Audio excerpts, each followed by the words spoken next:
At first they went to Kiambu, supposed to get an order, which they did not get. Then they came to the court here in Nairobi, and I'm told they did not get orders. The lawyer here, Danton Omari, was there in court, and I'm told the media was also present when they were denied an order, and the matter is supposed to be heard on the 7th of next month. But then here they're pretending to say that they have an order. We don't know where they got that other order, and why they hurry, why they should come in spite of the fact that they did not get an order from the courts. But most importantly is that these police are operating very much like in the Nyayo times. They say that the more the things change, the more they remain the same. We are seeing actually an invention of Nyayo era here. Police acting with impunity. And actually it's been supported by the Directorate of Public Prosecution. I think that the DPP should be waiting for the police to carry out investigations and then take evidence to the DPP, which then he should examine and see if this merits prosecution. But in a situation where the office of DPP is working again with the police in doing investigations, is actually untenable. But what we want to say is that we are actually going back to a police state as a country. I don't think that Fred Matiangi needs to be treated as a criminal in this country.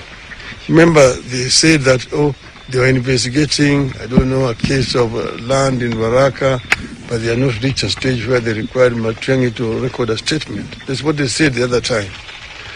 What is the urgency over this issue? Why should somebody who has been in charge of internal security in a country just up 6 months ago be seen as a very big criminal who should be prosecuted? This is actually persecution.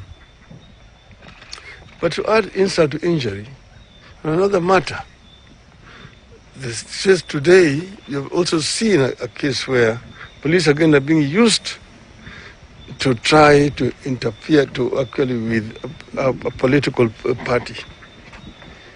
You know that some other members of a party,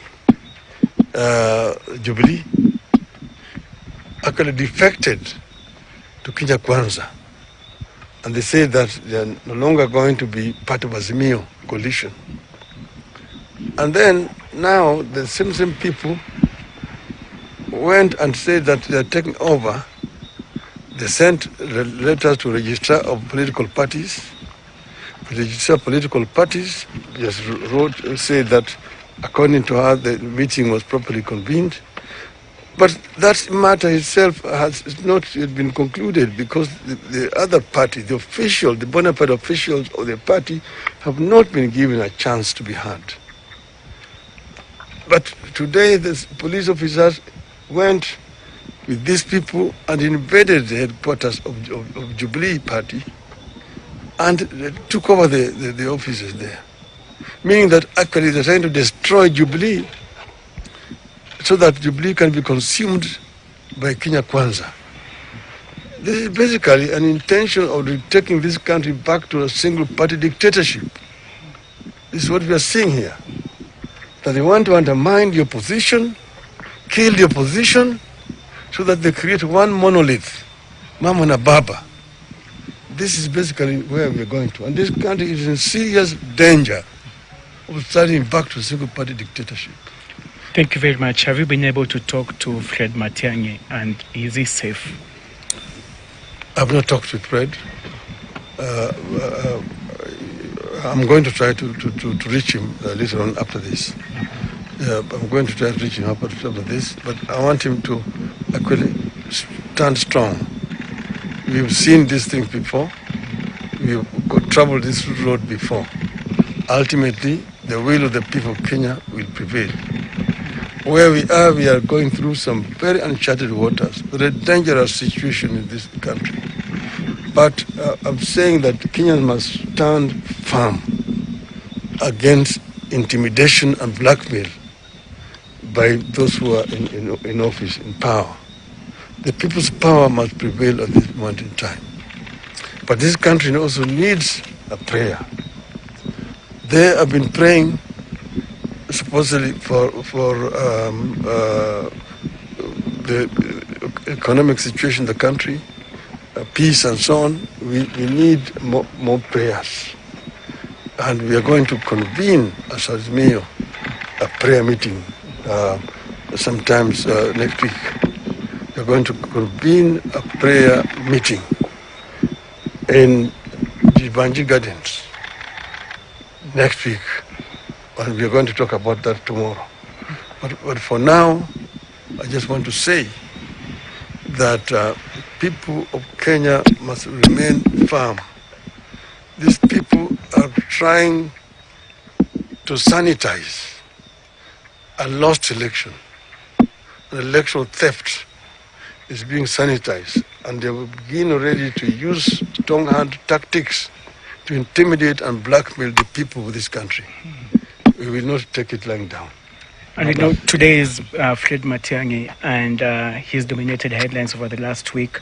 Would you have any intelligence or information that maybe who else could be of interest to the security apparatus in the country? I'm not aware. I don't have any information.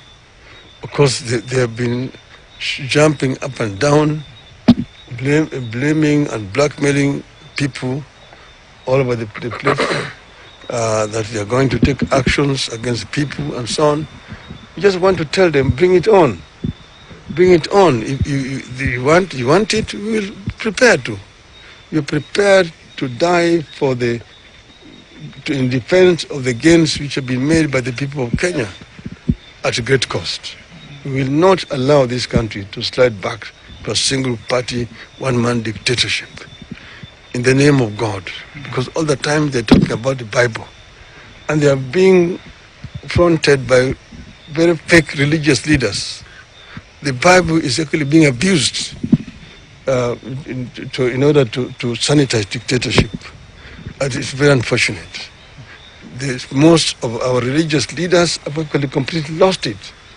They have been consumed, and they're actually mostly being bought in order to try to sanitize a very, very unhealthy political development.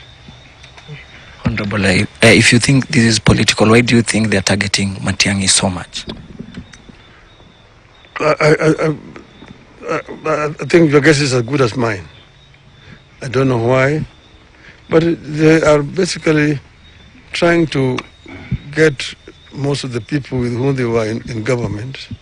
They have some grudges against them, but I really don't know.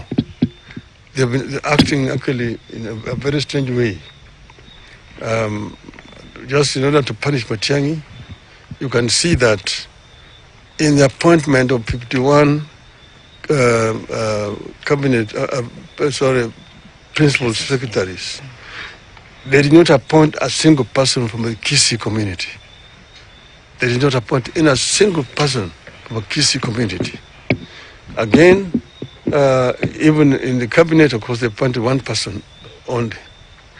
And then when you again come to now the Solicitor General, they're replacing one Kisii with another Kisii. In other words, there's no gain. So they're actually targeting, they're punishing a whole community, basically because of one person. We don't really understand why this is happening. If as a leader of Azimio, maybe the actions that you're going to take to end this?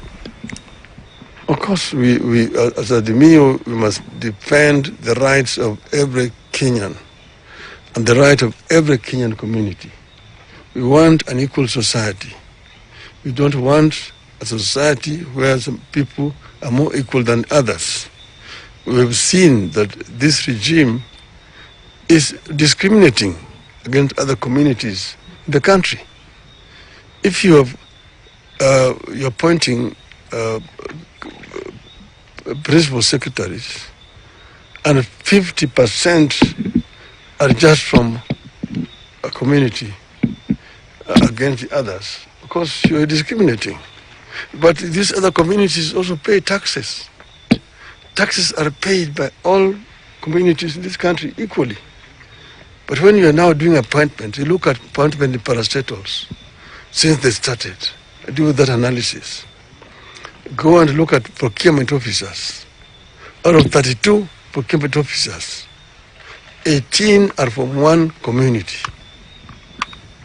The other 4 communities share the remaining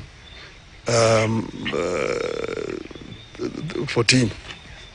The rest of the country do not have a single one. So 32 procurement officers are shared by 5 communities, but one community alone has got 18 officers. This is what we're being told. Kenya Kwanza is looking at everybody equally. We want to ensure that the country is united and so on. There's a big disconnect between rhetorics and the reality from this government. You have accessed Dr. Fred Matiangi's home. What have you assessed in your access to his home? It's a very unfortunate situation, a very sorry state of affairs here. People here are traumatized, are terrorized, as if a big crime has been committed here. So Matiangi is now being treated as a criminal, a wanted criminal, but without any reason being given for doing this. When we came here last time, they denied that even they intended to come here. Now they even now threatened, they said they want footage and so on. But now again they're coming back to harass. Just a few days later, what is it that Matiangi has done? If you have evidence, you want to prosecute Matiangi, go to court. Come up with your evidence. But you're trying to manufacture evidence so that you can find somebody guilty. This is something that is really unacceptable.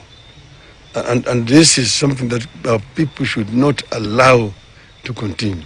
It's harassment of an individual who has given service to this country. I don't understand why this is happening. We want as Azimio to be allowed to operate as a political outfit without interference. But there's a lot of interference of Azimio. Members of parliament are being looked for the left, right, and center, taken to State House, given bribes so that they can defect to the other side. Each one who goes to State House is given 5 million shillings, supposedly for development. All the times, we are going to State House so that we can get development for our people. There is no development in State House. Budget is prepared by Parliament.